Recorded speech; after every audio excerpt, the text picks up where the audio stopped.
تازہ ترین یہ خبر سامنے آ رہی ہے کہ اسرائیل کی کابینہ کی طرف سے آئرن سٹرائک کی اجازت دے دی گئی ہے، اور دوسری خبر یہ بھی سامنے آ رہی ہے کہ ایران کے سپریم لیڈر سید علی خامنائی کیا روس جانے کا منصوبہ بنا رہے ہیں۔ آخر عالمی طاقتیں ایران سے متعلق ایک تاریخی حقیقت سے اسے تسلیم کیوں نہیں کر لیتے؟ کیا رکاوٹ ہے؟ ان تمام چیزوں کو میں نے آج کے اس ولاگ میں آپ کے سامنے رکھنا ہے۔ السلام علیکم، آج تاریخ ہے 5 جنوری 2026 اور میں ہوں رضا عباس۔ آپ سے درخواست کے ویڈیو کو لائک اور چینل کو سبسکرائب ضرور کیجیے گا۔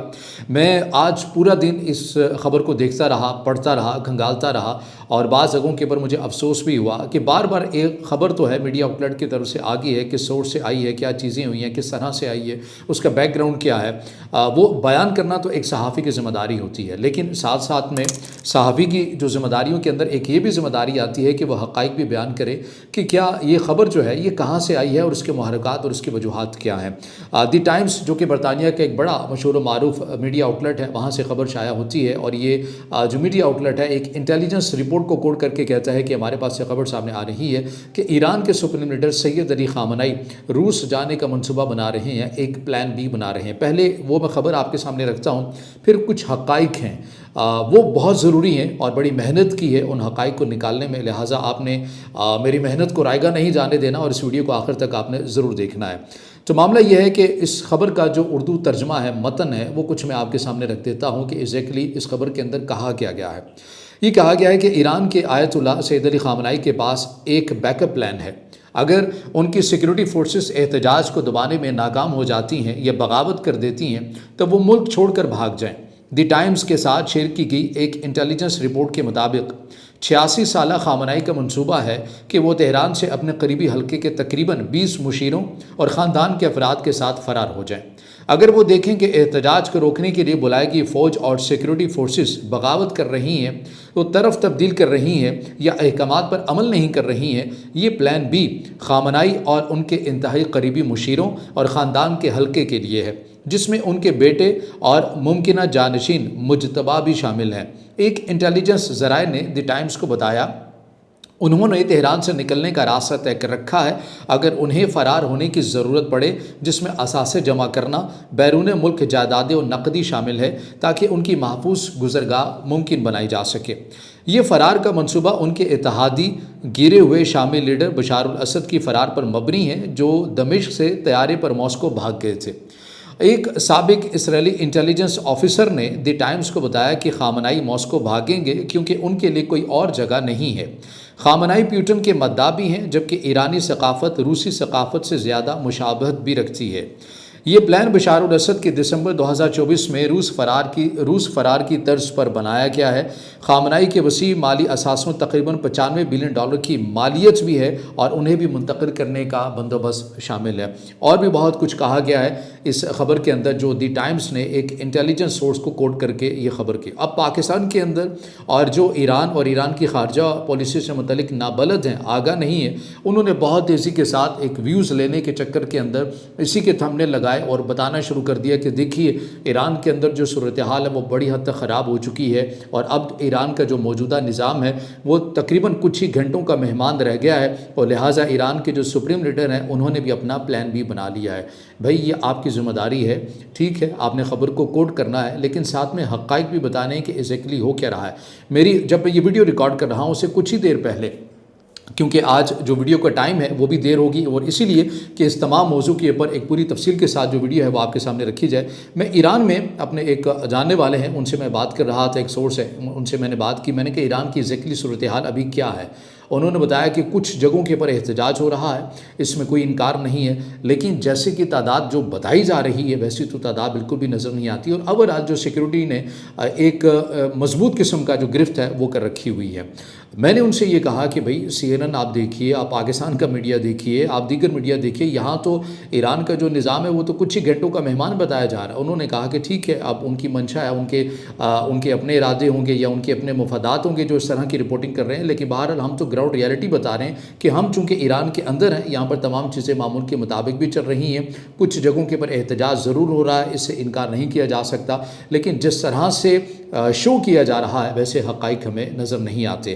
اب اس خبر کے اوپر آ جائیے کہ سید علی خامنائی کیا روس جا رہے ہیں اور ایران کا جو موجودہ نظام ہے یہ کچھ ہی گھنٹوں کا مہمان رہ گیا۔ یہ بات آپ کو ابھی سمجھ میں نہیں آئے گی، جب میں ماضی سے لے کر اور ابھی تک کی جو ایگزامپل ہیں وہ آپ کے سامنے رکھوں گا، پھر آپ کو بہتر طریقے سے سمجھ میں آ جائے گا کہ یہ کب کب نعرہ جو ہے یہ بلند کیا گیا کہ ایران کا جو موجودہ نظام ہے یہ کچھ ہی گھنٹوں کا مہمان ہے۔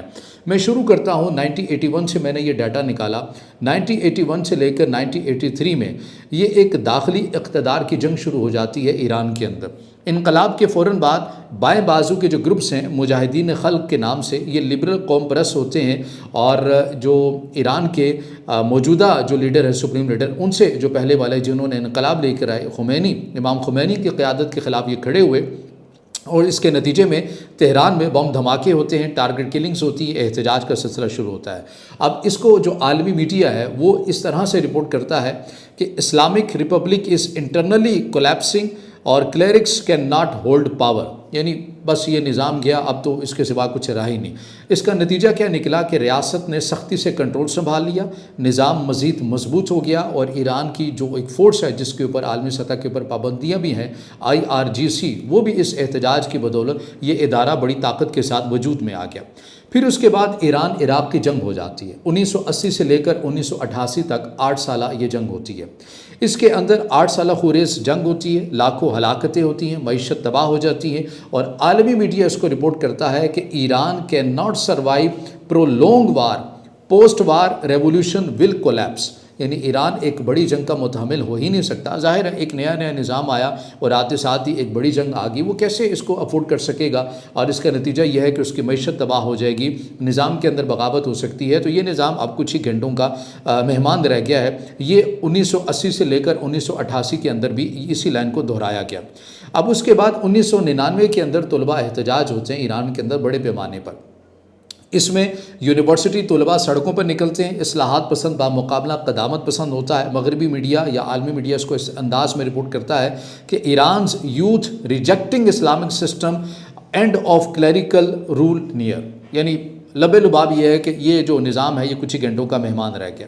پھر 2009 آتا ہے۔ 2009 کے اندر ایک گرین موومنٹ شروع ہوتی ہے، صدارتی الیکشن احمدی نژاد والا معاملہ ہوتا ہے، لاکھوں افراد سڑکوں پر نکلتے ہیں، اور ویئر از مائی ووٹ، یہ ایک پوری کمپین اس کا آغاز کیا جاتا ہے، اور عالمی میڈیا جو ہے وہ اس کو رپورٹ کچھ اس انداز میں کرتا ہے کہ اسلامک ریپبلک آن دا برک، خامنائی لوزنگ کنٹرول، اور دس از ایرانز عرب سپرنگ۔ اس انداز میں عالمی میڈیا جو ہے وہ رپورٹ کرتا ہے۔ اگین یہی کہوں گا کہ مقصد یہ ہوتا ہے کہ ایران کا جو موجودہ نظام ہے یہ کچھ ہی گھنٹوں کا مہمان رہ گیا۔ پھر آ جاتا ہے 2017 اور 2018۔ اس کے اندر مہنگائی اور بے روزگاری کے اوپر احتجاج ہوتے ہیں، جیسا کہ ابھی ہو رہے ہیں۔ چھوٹے شہروں میں احتجاج ہوتے ہیں، نعرہ یہ ہوتا ہے کہ ڈیتھ ٹو ڈکٹیٹر، یہ نعرہ بلند کیا جاتا ہے، اور عالمی میڈیا اس کو رپورٹ کرتا ہے کہ پور classes turning against regime, and of revolutionary legitimacy, یعنی وہی اگین کہ نظام جو ہے وہ کچھ ہی گھنٹوں کا مہمان رہ گیا۔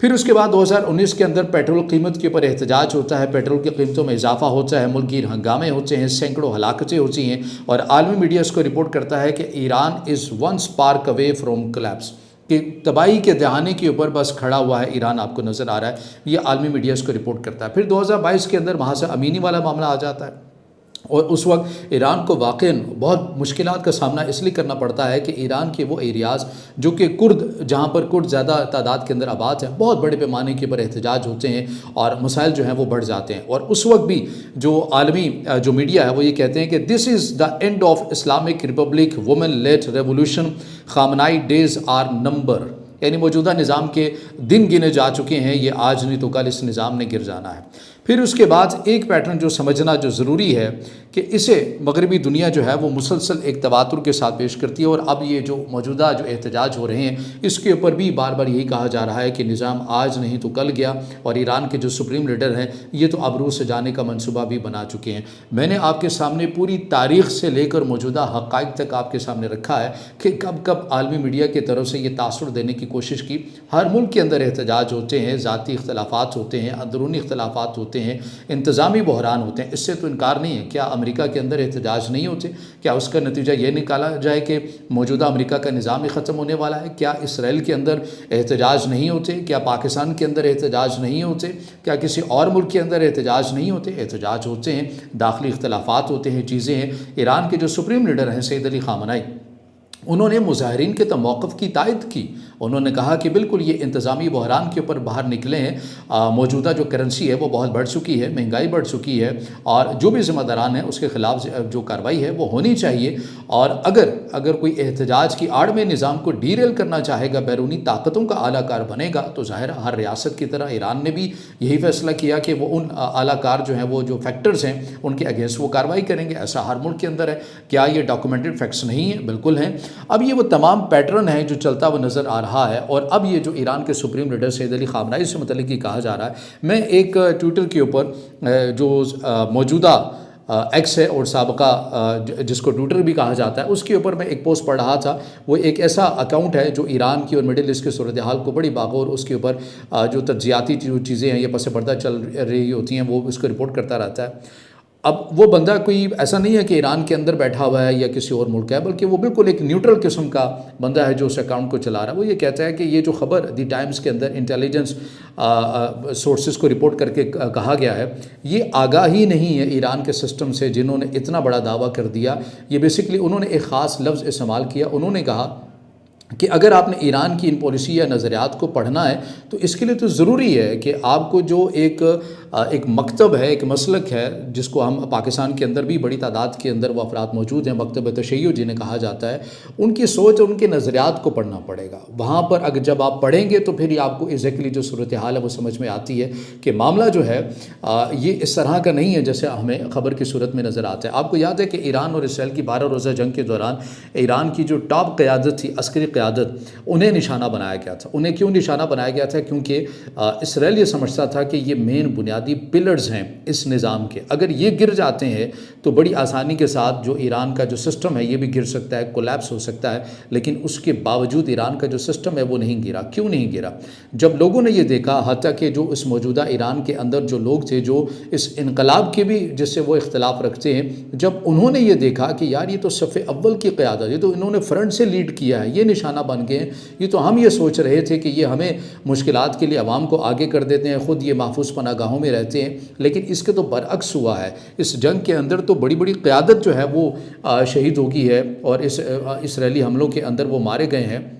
اس چیز نے نظام کے اور قریب کر دیا جو نظام کے مخالف بھی تھے۔ تو ایران کے اندر جو موجودہ جو سسٹم ہے، وہاں کی جو قیادت ہے، مشکل چیزوں کے لیے وہ خود کو آگے فرنٹ پر لے کر آتے ہیں۔ یہ تاریخ ہے، ڈاکومنٹڈ فیکٹس ہیں، چیزیں ہیں، ہمیں نظر آتی ہیں۔ اور اسی لیے آپ یہ دیکھیے کہ سائنٹسٹ ہو، چاہے وہ آرمی کے ہوں، IRGC کے ہوں، جو ٹاپ قیادت ہے ہمیشہ وہی نشانہ بنتی ہے، چاہے وہ خفیہ ایجنسیز کریں، چاہے وہ کھلی ایک جنگ کے اندر کریں، ہمیشہ وہی نشانہ بنتے ہیں۔